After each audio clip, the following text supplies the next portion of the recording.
Саламатсыздарбы? Уңгу жана мүчө темасын улантабыз.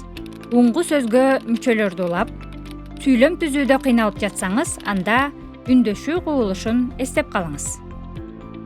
Биз жашоодо апа, эне деген сөздөрдү көп колдонобуз. Бирок эмне себептен апа, апама, эне, энеме деп мүчөлөр өзгөрүп уланат? Бул эки сөздүн мүчөлөрүнө көңүл буралы. Апа деген сөздүн акыркы үндүү тыбышы а болгон үчүн апама. Ал эми эне деген сөздүн акыркы үндүү тыбышы болгон үчүн энеме болуп өзгөрүп кетти. Бул жөн эле окшоштук эмес. Бул үндөштүк кубулушу. Үндөштүк кубулушу же болбосо сингармонизм закону үндүү тыбыштардын бирдей ыргакта окшошуп айтылышы. Кыргыз тилинин грамматикасы үндөштүк кубулушуна баш ийет. Үндөштүк кубулушу тууралуу А1 деңгээлинин 2 сабагынан кенен маалымат алсаңыз болот. Ар бир мүчө үндөшүү ыргагына карай өзгөрүп турат. Ал үчүн сиз жоон үндүү жана ички үндүү тыбыштарды эске сактап алууңуз зарыл. Жоон үндүү тыбыштар А, О, У, Ы. Ички үндүү тыбыштар И, Э, Ö, Ü.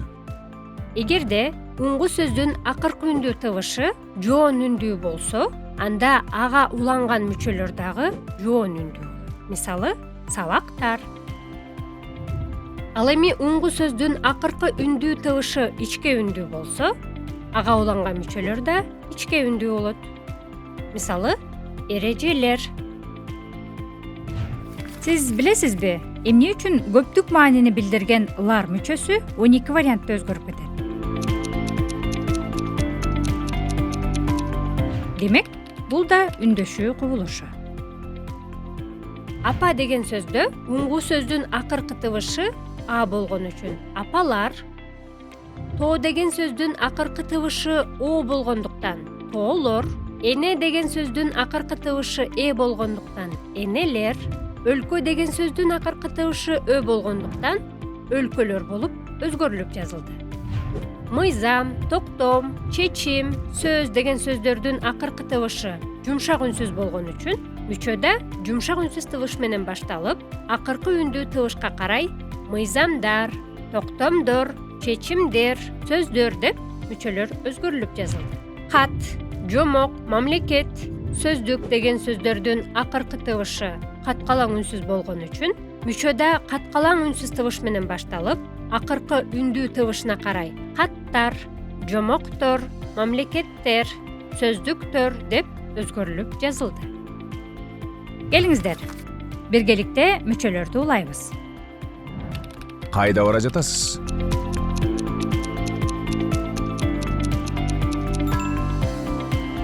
Муну сиз кайдан сатып алдыңыз?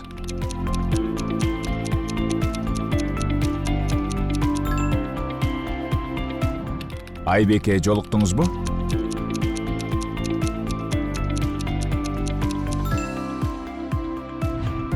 Бул маалымат кайда жазылган?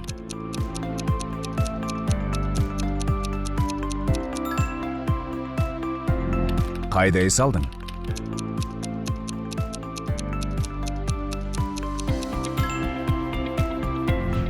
Эми өзүңүздү текшерип, суроолорго жооп бериңиз. Кимдин китеби?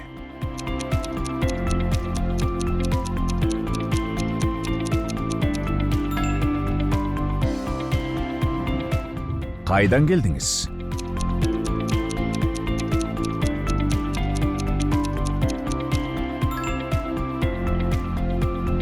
Кимге айтты?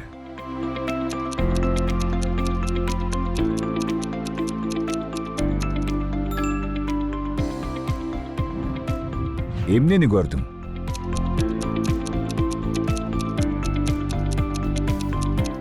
Ушуну менен бүгүнкү сабак соңуна чыкты. Саламатта калыңыздар.